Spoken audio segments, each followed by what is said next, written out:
Bab 35. Kenapa kamu begitu menyukaiku?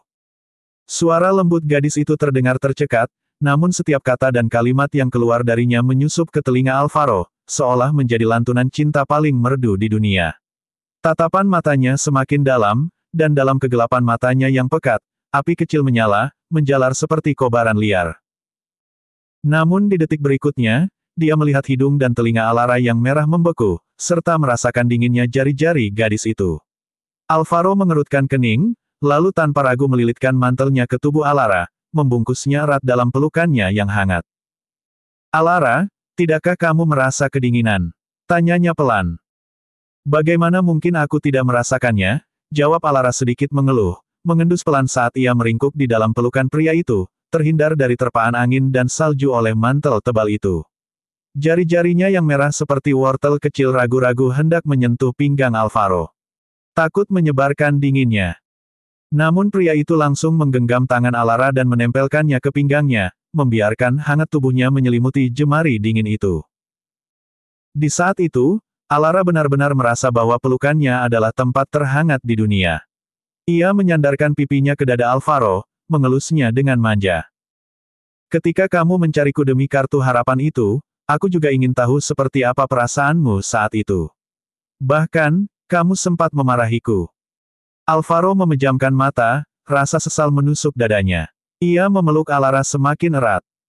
"Maafkan aku sayang, aku tak seharusnya memarahimu. Aku hanya terlalu cemas," lanjut Alara, memanfaatkan suasana, lalu mengerutkan kening. "Tapi aku belum selesai membahas ini denganmu. Bukankah seharusnya kamu berada di Chicago? Kenapa tiba-tiba pulang tanpa kabar?" Alvaro terdiam sejenak, lalu mengakui, "Benjamin meneleponku. Dia tak sengaja bilang bahwa kamu tidak di Skyview Mansion, dan dia sendiri tak tahu kemana kamu pergi. Aku langsung tahu kamu pasti di sini. Jadi aku buru-buru kembali. Saat aku tiba dan melihatmu tertutup salju tanpa sarung tangan, aku sangat khawatir."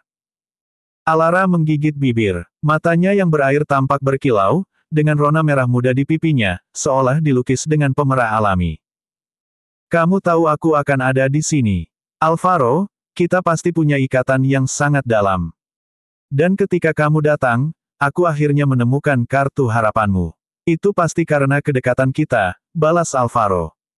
Lampu-lampu kuning hangat menerangi sekitar, butiran salju perlahan jatuh dari langit. Kartu-kartu harapan berwarna merah tergantung di dahan-dahan pohon, saling berdekatan. Alara menunjuk penuh semangat, "Lihat, kartu harapan kita ada di sana." Alvaro mengangkat alis, lalu meraih tangan Alara yang mulai hangat, kembali menghangatkannya dengan tubuhnya. "Jadilah gadis yang baik," katanya lembut. Alara mencibir manja dan bergumam, "Tapi kamu juga tidak baik. Kamu tidak pernah bilang bahwa dulu kamu menyukaiku." Hidungnya terasa masam, kata-katanya lirih. Alvaro menunduk, mencium keningnya dengan penuh kasih. "Aku berencana mengatakannya besok, saat ulang tahunmu. Tapi Benjamin keburu membocorkannya." Bulu mata lentik Alara bergetar. Matanya dipenuhi air, lalu air matanya jatuh perlahan. "Kenapa, kamu menyukaiku sedalam ini?" Salju terus turun dari langit malam. Alvaro memandang hidungnya yang merah, lalu mengecup air mata di sudut matanya. "Sayang, di sini dingin sekali. Aku khawatir kamu bisa masuk angin. Di dekat sini ada wisma. Ayo kita lihat apakah ada kamar kosong ya." Alara mengangguk pelan. Alvaro langsung mengangkat tubuh Alara, tetap membungkusnya dengan mantelnya, memeluknya erat ke dadanya. Alara merasakan kehangatan tubuh lelaki itu, menyandarkan dahinya di bahunya, dan menggesekkan wajah dinginnya ke leher hangat Alvaro. Pria itu tidak menghindar, bahkan menempelkan pipinya sendiri yang hangat ke pipi Alara. Sesampainya di wisma, salah satu tempat sudah penuh, namun untungnya wisma yang lain masih memiliki 2 kamar kosong. Alvaro memesan 1 kamar, dan pemilik wisma dengan ramah mengantar mereka. Seorang turis pria yang baru kembali dari memotret salju melihat mereka saat check-in. Matanya langsung membelalak, dan dia buru-buru mengusap matanya. "Gila, ini nyata. Itu Presiden Dirgantara dan istrinya." Begitu pasangan itu naik ke lantai atas, turis itu langsung menelpon temannya. "Valen, Aku melihat Alara. Yang kamu suka itu. Valen langsung menyaut, Alara. Di mana? Dia sama suaminya. Telepon di seberang sunyi. Presiden Dirgantara terus memeluknya, bahkan menggendongnya ke kamar Wisma. Dia tidak membiarkan Alara berjalan. Sunyi lagi. Halo, Valen. Halo, kamu masih di sana. Sementara itu, kamar yang mereka masuki terasa hangat. Pemanas menyala, dan begitu mereka masuk, suhu menghangat drastis. Alara turun dari pelukan Alvaro dan tiba-tiba mengingat sesuatu. Foto profil WhatsApp-mu itu, kelinci merah muda. Dan celemekmu juga gambarnya kelinci itu, katanya. Kayaknya itu memang gayamu menggambar. Tapi aku nggak terlalu yakin, balas Alvaro. Kelinci itu, siapa yang menggambarnya? Alvaro menepuk salju dari kepalanya, melepas syal dan mantel yang basah, lalu menyuruh Alara duduk di tempat tidur. Dia dengan hati-hati melepaskan sepatu bot Alara dan menyelimutinya seperti membungkus pangsit. Setelah memastikan Alara hangat, dia duduk di sisi tempat tidur, menggenggam tangan kecil Alara yang dingin. Ya, kamu yang menggambarnya, aku Alvaro. Aku diam-diam mengambil kertas gambarmu yang jatuh waktu itu. Diam-diam. Alvaro menunduk, mencium jemari Alara yang memerah, lalu menatapnya dengan penuh kasih. Itu di toko buku dekat sekolah menengah kita. Dulu kamu sering ke sana belajar desain busana. Aku sengaja datang juga, pura-pura kebetulan. Tapi kamu tidak sadar aku ada di sana. Jari Alara sedikit bergetar. Waktu itu, kamu kelihatan sangat bahagia. Saat menggambar dengan kepala tertunduk, senyumanmu begitu manis. Dan yang paling berkesan, kamu akhirnya berbicara padaku. Itu kali kedua kamu bicara padaku. Alara mengerutkan kening. Kedua kalinya, aku ngomong apa? Alvaro berpikir sebentar, lalu menjawab, kamu bilang, maaf, tolong minggir. Alara bingung. Itu dianggap berbicara. Serius, apakah pantas untuk diingat sampai sekarang? Tanyanya dengan wajah tak percaya. Alvaro tersenyum, membelai rambut di belakang kepalanya. Sayang, kita jarang berinteraksi dulu. Meskipun cuma 5 kata, meskipun kamu hanya memintaku minggir. Tapi itu tetap suara yang kudengar langsung darimu. Alara terdiam, hatinya terasa penuh, ada rasa haru yang tak bisa dijelaskan. Dengan suara serak dan berat, dia berkata, Alvaro, aku akan banyak bicara padamu mulai sekarang. Setiap hari. Alvaro tertawa kecil, menggodanya, kalau begitu, aku mau dengar kamu bilang aku cinta kamu 10.000 kali. Alara melotot dan mendengus manja, jangan terlalu menuntut. Dan, apakah benar aku menggambar kelinci hari itu? Alvaro berkata, selain kelinci kecil itu, seharusnya ada yang lain. Saat kamu berkemas meninggalkan toko buku, secarik kertas bergambar kelinci kecil jatuh. Pemilik toko hampir membuangnya sebagai sampah, tapi aku mengambilnya. Menurutku, kelinci kecil yang kamu gambar itu sangat menggemaskan. Kamu memujiku lagi, ucap Alara, terbungkus selimut dan duduk di tempat tidur, menyerupai pangsit kecil. Saat itu, aku baru belajar menggambar, gambarku masih sangat mentah. Dia mulai belajar desain busana secara otodidak sejak tahun pertama SMA, dan tanpa disadari, dia telah diam-diam jatuh cinta pada pria itu sejak awal. Alvaro bahkan menyimpan gambar kelinci kecil itu sebagai foto profilnya, mencetaknya di celemek, dan sebagainya. Tiba-tiba, Alara teringat sesuatu. Hari itu, saat aku melihat foto kelulusan SMA-ku, aku melihat kamu ada di sana. Itu bukan kebetulan kan? Kamu sengaja datang ke sekolah untuk itu. Alvaro masih menggenggam tangannya. Begitu menyadari bahwa tangannya tak lagi dingin, dia mengendurkan genggamannya sedikit. Kelulusan SMA-mu adalah momen penting. Tentu saja aku ingin melihatmu, tapi aku tidak ingin mengganggu. Setelah hening sejenak, ia melanjutkan, aku diam-diam mengirimkanmu buket bunga lewat temanmu. Alara langsung teringat. Teman sebangkunya, yang berfoto bersamanya saat wisuda, pernah memberinya sebuket bunga sambil berkata bahwa mereka membeli terlalu banyak, jadi mereka memberikannya padanya. Saat itu, menerima buket bunga itu membuatnya sangat bahagia.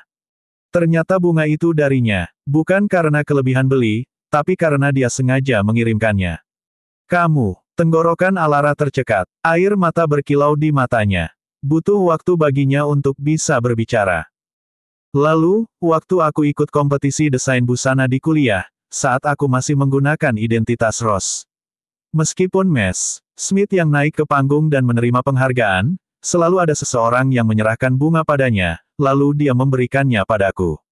Apakah bunga-bunga itu juga darimu? Sebelum Alvaro bisa menjawab, Alara menjawab pertanyaannya sendiri. Itu pasti kamu. Beberapa hari setelah aku menerima sertifikat, aku bilang kalau aku adalah Ross, dan ekspresi terkejutmu waktu itu terasa dibuat-buat, tidak tulus. Kamu sudah tahu dari awal ya? Mendengar kata, dibuat-buat, lagi, Alvaro hanya bisa tersenyum tak berdaya. Sayang, bisakah kamu tidak bilang begitu? Alara melanjutkan tanpa menunggunya menjawab, jadi, bunga-bunga itu memang darimu. Kamu benar-benar datang dan menontonku bertanding. Kamu sudah tahu aku adalah Ross. Alvaro dengan lembut menyisir rambut di pelipisnya. Awalnya aku tidak tahu. Saat Ross mengikuti kompetisi pendatang baru dan menang, aku melihat gaya desainnya mirip denganmu. Awalnya aku mengira dia menirumu. Aku bahkan sempat berpikir gelar juara milikmu telah dicuri, bahwa kamu diperlakukan tidak adil. Aku menyelidikinya diam-diam, dan akhirnya tahu bahwa Ross itu kamu. Aku tahu betapa kamu mencintai desain busana, dan betapa pentingnya hal itu bagimu. Maka dari itu, setiap kali kamu ikut kompetisi, aku diam-diam datang untuk menyaksikanmu, menyaksikan setiap pertandingan dan setiap kemenanganmu. Kau, mata Alara berkaca-kaca. Ia menggenggam tangan pria itu erat-erat. Begitu banyak hal yang kamu lakukan, tapi aku bahkan tidak tahu. Melihat Alara menangis, hati Alvaro terasa sesak. Ia mencium lembut air mata di sudut matanya. Jangan menangis sayang. Itu bukan apa-apa. Aku hanya mencintaimu dan tak bisa berhenti ingin memperlakukanmu dengan baik. Bukan apa-apa. Kau mengatakannya seolah hal itu ringan, suara Alara bergetar karena tangis. Kau bahkan tidak pergi ke luar negeri, kau sengaja memilih universitas yang aku inginkan, padahal aku malah gagal masuk. Kau sering datang ke sekolahku hanya untuk melihatku, bahkan kau pernah mundur dari kompetisi hanya karena aku. Bagaimana mungkin kau melakukan itu semua demi aku? Masih ada banyak hal yang belum dikatakannya, tapi Alvaro tak ingin membuat Alara merasa terbebani. Alara, itu bukan masalah besar. Saat aku membuat semua keputusan itu, aku tahu persis apa yang kulakukan. Dibandingkan dengan cintaku padamu, semua itu tidak penting. Ini bukan karena dorongan sesaat. Aku benar-benar sadar dan melakukannya dengan sepenuh hati. Aku melakukannya dengan sukarela, tanpa beban apapun, sungguh. Dengan mata berkaca-kaca, Alara mencium bibirnya dengan penuh perasaan. Setelah itu, ia menatapnya dan berbisik, kalau begitu, aku akan memperlakukanmu lebih baik lagi mulai sekarang, lebih baik dari siapapun. Alvaro membelai pipinya yang basah, ibu jarinya menyentuh kulitnya dengan lembut. Sayang, jika kamu ingin memperlakukanku dengan baik, aku sudah tak bisa meminta lebih. Tapi jangan merasa berhutang, jangan berpikir kamu harus membalas. Oke. Mata Alara yang merah dan berair menatapnya dalam-dalam. Aku tahu, kalau aku merasa perlu membalasmu, itu seperti meremehkan semua yang kamu lakukan. Aku ingin memperlakukanmu dengan baik karena aku menyukaimu. Sama seperti alasanmu memperlakukanku dengan baik. Mendengar itu, Alvaro tertawa pelan, penuh kelembutan. Matanya menyala oleh kasih yang dalam. Alara, kalau aku bisa membuatmu menyukaiku, itu sudah lebih dari cukup. Aku sangat beruntung. Alara mendengus. Kenapa kamu tidak pernah mengungkapkan perasaanmu lebih dulu? Apa kamu tidak takut aku akan menyukai orang lain? Alvaro terdiam sejenak, lalu menarik selimut lebih rapat menutupi tubuh Alara. Suaranya serak. Sejujurnya, setiap kali aku mendengar seseorang menyatakan cinta padamu, aku cemas dan cemburu. Tapi kamu bilang kamu tidak menyukaiku, sedangkan banyak orang menyatakan cinta padamu. Kalau kamu menyukai orang lain dan memilih bersama mereka. Ia menghela napas. Aku akan sangat sedih. Rasanya seperti hatiku ditusuk duri, sakit sekali. Tapi tetap saja, aku akan terus mencintaimu. Dia menatap Alara dengan dalam, lalu meraih tangan gadis itu dan meletakkannya di dadanya yang berdebar. Alara, Aku tak bisa mengubah kenyataan bahwa aku menyukaimu. Entah kamu membalasnya atau tidak. Entah kita akhirnya bersama atau tidak. Aku akan tetap mencintaimu tanpa syarat, akan terus berlari ke arahmu, dan hanya ingin menjadi milikmu. Hati Alara bergetar. Air matanya jatuh lagi, tak terbendung, seperti benang yang akhirnya putus. Ia tak peduli lagi dengan selimut yang membungkus tubuhnya. Ia merengkuh tubuh pria itu dan memeluknya erat. Aku tidak akan menyukai orang lain. Aku hanya menyukaimu. Selamanya, aku hanya akan menyukaimu. Kata-kata Alara seperti sumpah suci, dan kelembutan tak terbatas mengalir dalam hati Alvaro. Ia memeluknya, satu tangan menghangatkan tubuhnya, tangan lainnya membungkus selimut di bahunya. Suaranya serak, penuh kelembutan. Sayang, tolong jangan menangis lagi. Kenapa harus ada begitu banyak air mata? Alara menyembunyikan wajahnya di dadanya, suaranya teredam, bukan karena aku ingin menangis. Tapi kamu yang membuatku menangis. Alvaro mengangkat sebelah alis, nada suaranya malas dan menggoda. Kamu bilang kamu menyukaiku, tapi belum pernah bilang, aku mencintaimu. Tapi kamu menyalahkanku karena membuatmu menangis. Alara terisak pelan, menggelengkan kepalanya dan sengaja menyeka air matanya ke bajunya. Tunggu sebentar, aku mau tanya sesuatu padamu. Sahut Alvaro. Alara menatapnya, pipinya memerah karena tadi menekan wajahnya ke dada Alvaro. Alvaro, kenapa kamu bisa begitu menyukaiku? Mendengar pertanyaan itu, Alvaro terdiam sejenak. Mata hitamnya yang pekat menatap Alara dalam-dalam. Suaranya rendah dan serak, mengandung sesuatu yang sulit dijelaskan. Kau benar-benar tak punya kesan apapun tentangku. Alara tampak terkejut. Bagaimana mungkin dia tidak punya kesan? Tentu saja aku punya, katanya buru-buru. Kau cukup terkenal saat kita di sekolah menengah. Aku sering mendengar namamu. Alvaro mengangkat alis, sikapnya santai namun penuh makna. Lalu, kau ingat beberapa pertemuan kita? Atau kau benar-benar melupakannya? Alara mengerutkan kening. Dia menghela napas pelan. Jadi aku memang tidak berarti apa-apa di hatimu. Tidak begitu. Alara refleks menyela, mencoba menenangkannya. Ia mencondongkan tubuh, mengusap dada pria itu dengan lembut. Tunggu, biarkan aku berpikir. Aku pasti ingat. Alvaro menatapnya sejenak lalu berkata dingin, melihatmu seperti ini, sepertinya kau tak sungguh-sungguh mengingat apapun. Wajah Alara menggelap. Apa maksudmu pelin-pelan? Seketika, dia menggigit dagu Alvaro. Masih tak puas, dia malah menggigit jakunnya. Siapa yang pelin-pelan? Katanya kesal. Perkataannya terdengar seperti seseorang yang sedang marah karena direndahkan. Alvaro menegang. Jakunnya bergerak naik turun tak terkendali, dan suaranya terdengar semakin serak. Sayang, jangan gigit di situ. Tidak, aku mau gigit di sini. Alara malah semakin memberontak, menggigit jakunnya lagi. Setelah itu, merasa khawatir telah menyakitinya, dia mencium bagian itu dengan lembut dan bahkan menjilatinya perlahan. Yang tak disangkanya, tangan Alvaro yang sebelumnya hanya melingkar santai di pinggangnya, tiba-tiba mencengkeramnya dengan kuat. Alara tersentak, matanya melebar karena rasa nyeri dan bingung. Tempat ini, sensitif ya. Selama ini, dia hanya berani menggenggam tangannya, mencium tulang selangkanya, menyentuh perutnya. Mereka belum pernah benar-benar melangkah sejauh itu. Tapi sekarang, hanya karena menggigit dan menjilatinya, reaksinya sudah sebesar itu.